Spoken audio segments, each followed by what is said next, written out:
반갑습니다. 김용민 대표입니다.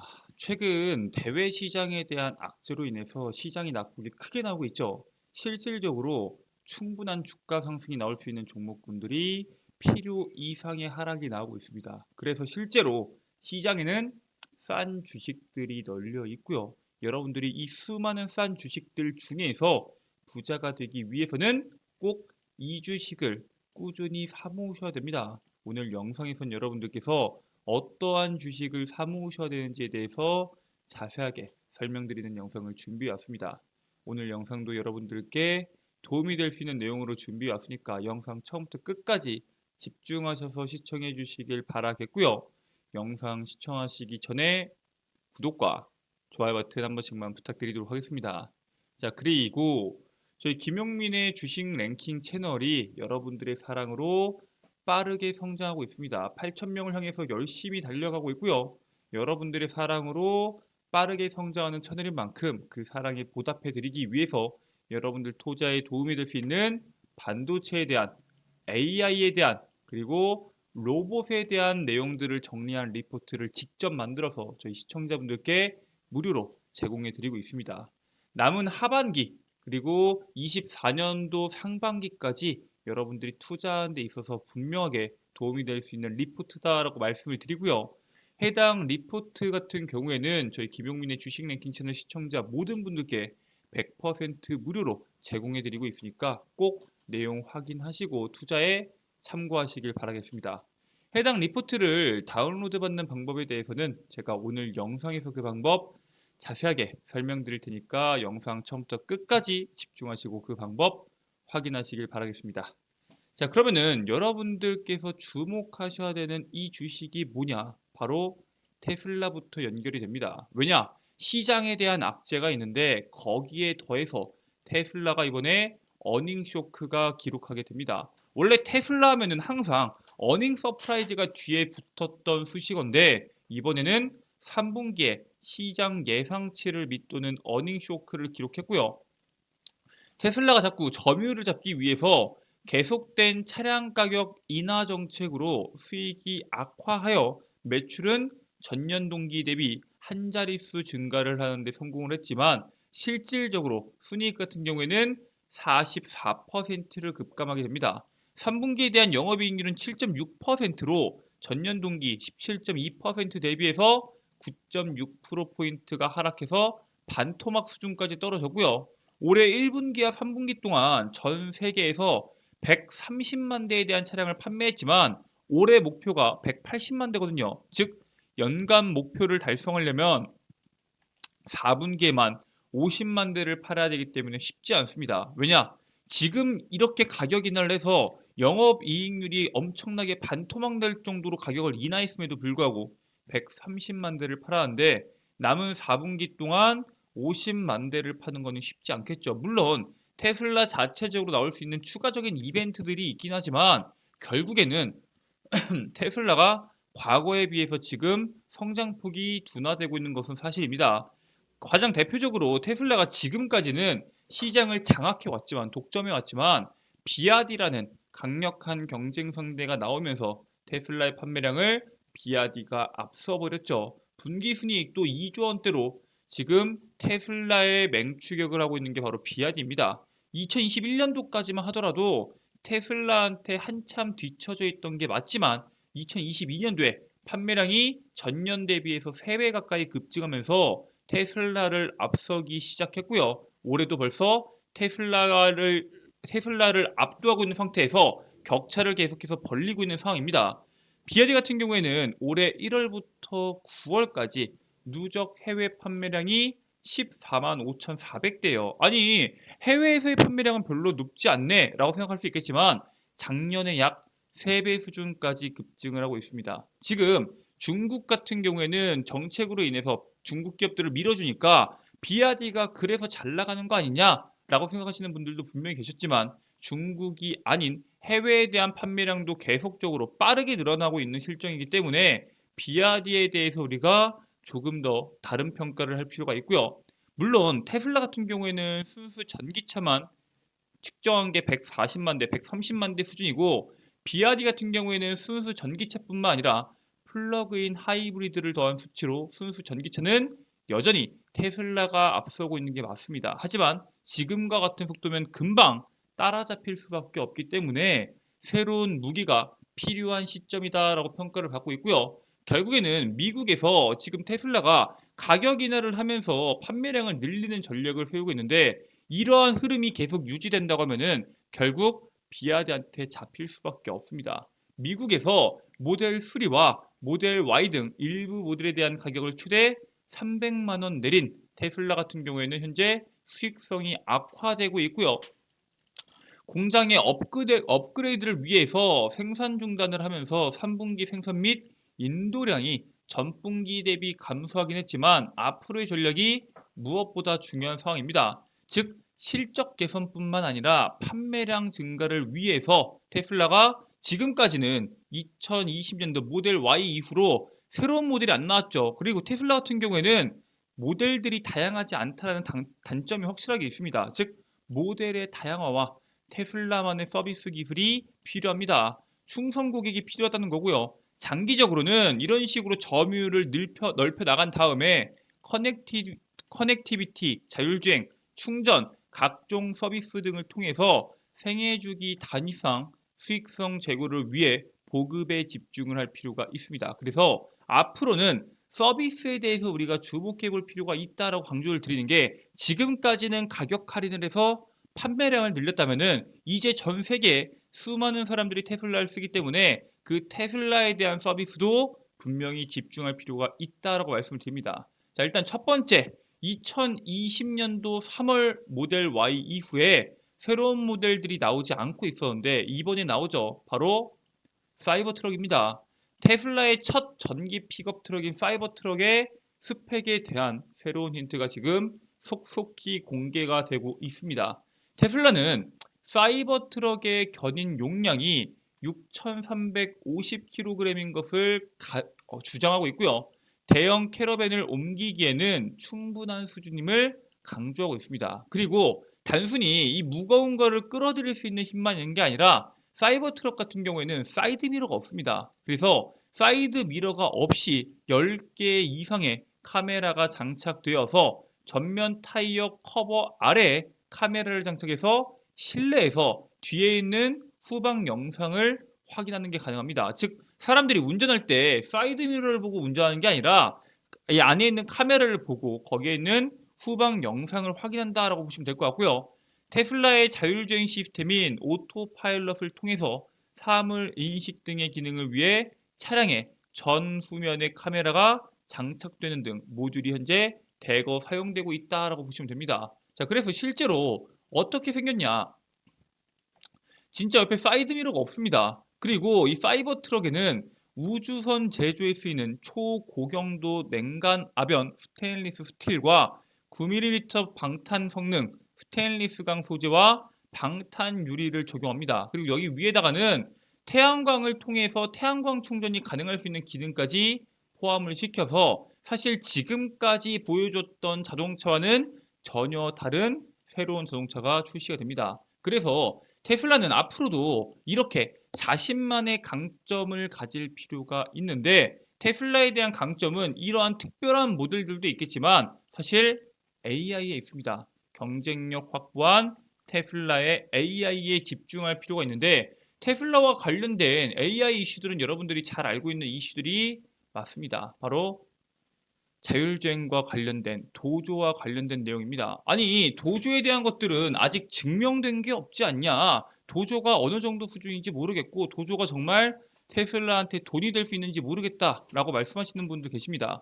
이 도조가 사실 2021년도 8월 슈퍼컴퓨터 도조 개발 계획을 발표한 테슬라가 2년 후인 지난 7월 3개월 전에 도조 생산을 본격적으로 시작을 했는데 모건 스탠리는 도조가 테슬라의 기업 가치에 약 5천억 달러를 더할 수 있을 것으로 평가합니다. 약 675조인데 시가총액을 675조로 만든다는 게 아니라 675조를 더할 수 있을 것이다라고 평가하고 있는 거고요. 실질적으로 앞으로 이러한 도조로 인한 자율주행 기능이 포함되었을 때 거기에서 벌어들일 수 있는 자금이 엄청나다라고 평가합니다. 테슬라 같은 경우에는 이미 자율주행을 위한 데이터는 확보가 되어 있습니다. 3억 마일이죠. 4억 8천만 킬로미터 이상에 달하는 주행 데이터가 입력되어 있는 만큼 자율주행 분야에서는 선두로 나설 것이다 라고 전망하고 있고요.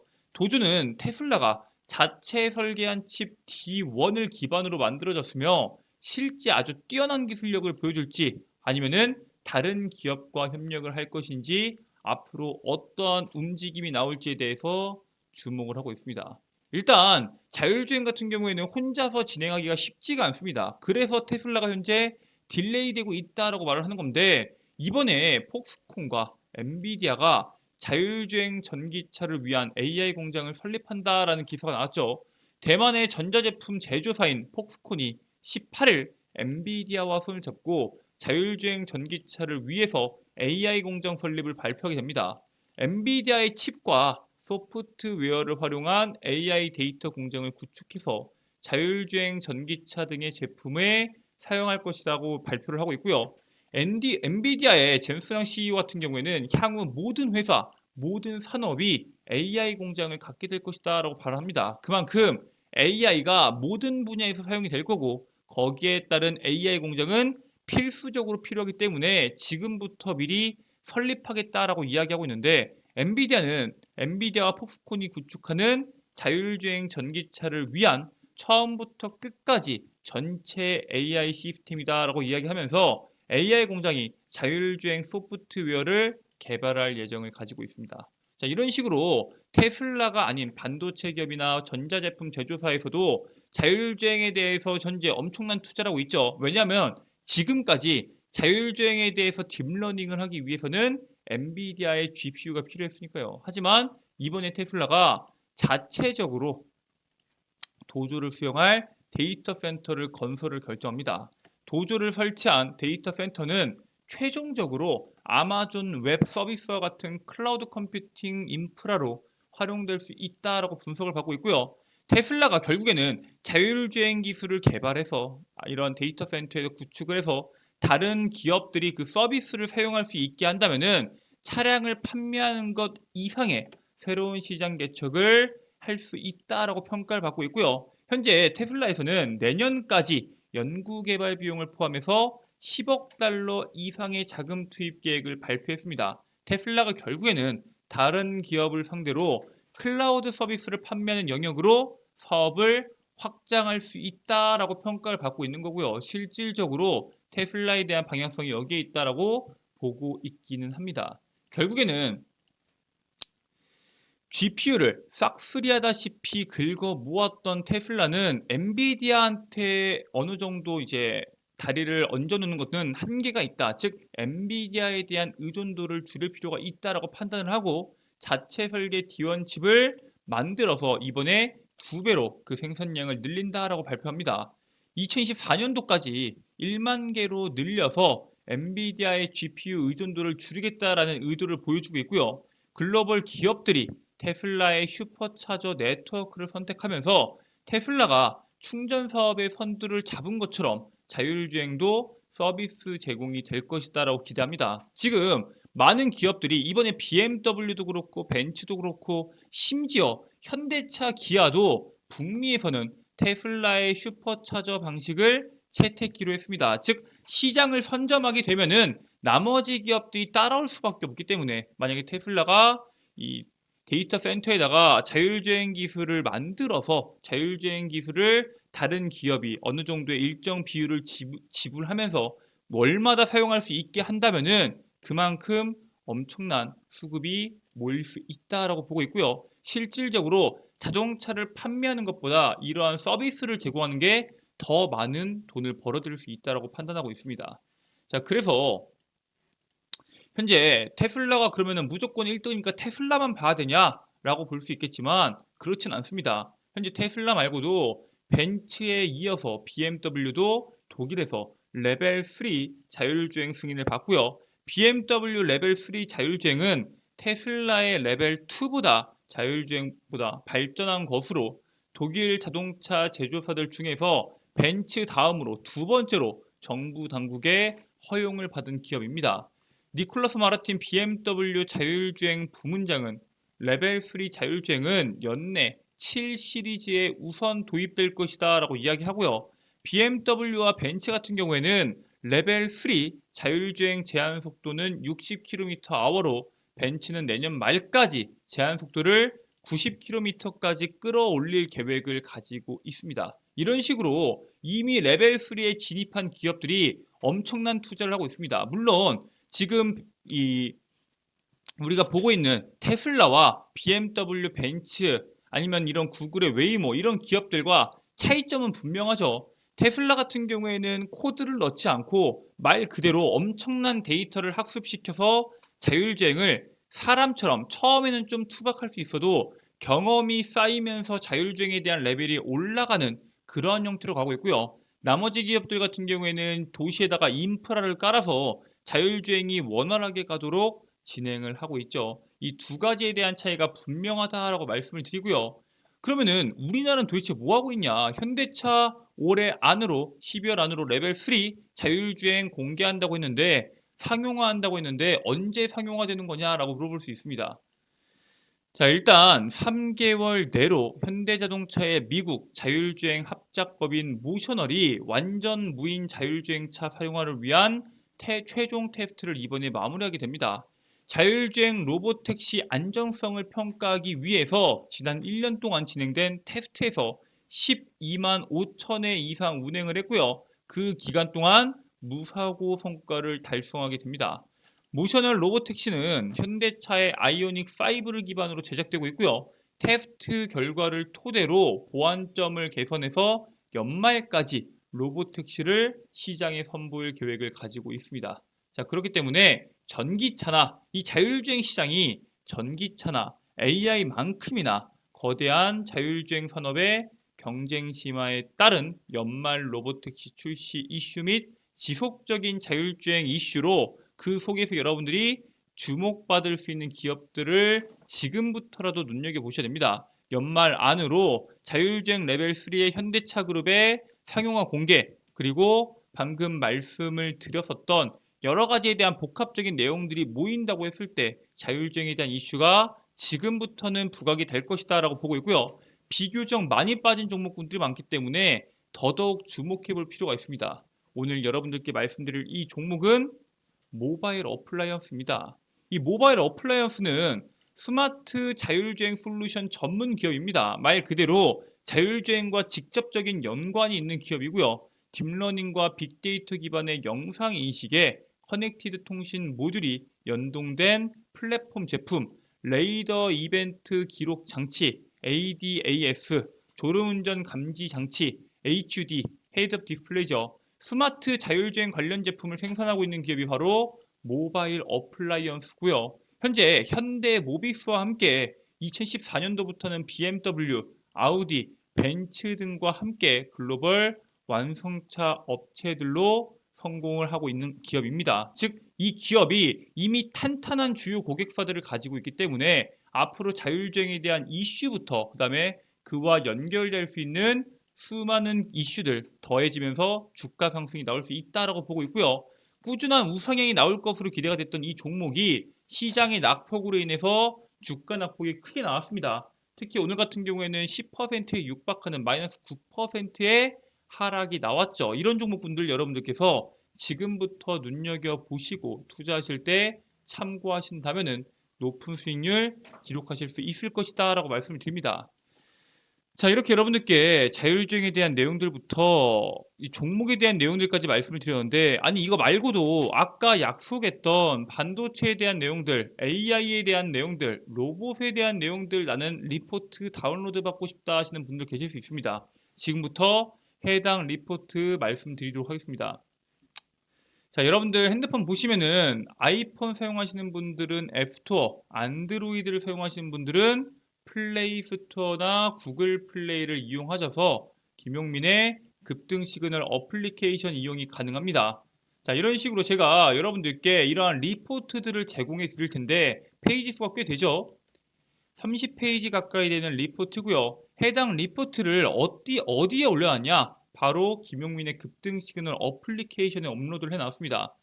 구글 플레이에다가 돋보기 버튼 클릭하시고요. 김용민의 급등 시그널 검색하신 다음에 설치 버튼을 누르시면은 100% 무료로 해당 어플리케이션 다운로드 받으실 수 있고요.